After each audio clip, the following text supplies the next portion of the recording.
après la réouverture des musées et des restaurants dans une partie du pays, les stations de ski se préparaient à remettre en route hier leur remontée mécanique. Des centaines d'hôtels et de commerces avaient prévu le redémarrage. Et puis, douche glacée due au changement de gouvernement. La fermeture vient d'être prolongée jusqu'au 5 mars, Blandine Hugonnet.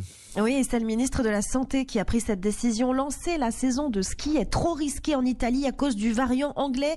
Il représente ici 18% des cas et circule très vite. Sauf que cette interdiction de rouvrir cette semaine les stations a été annoncée à la dernière minute par un gouvernement tout juste formé. Et ça passe très mal. C'est le coup de massue pour les professionnels de la montagne qui avaient déjà dû fermer à Noël. Ils estiment leur perte à 10 milliards d'euros. Des professionnels très en colère. Il faut dire qu'en Lombardie et dans le Piémont, tout était prêt pour chausser les skis en toute sécurité, avec jauge limite pour les télécabines, des réservations de forfait sur Internet pour éviter les files d'attente, le masque chirurgical obligatoire.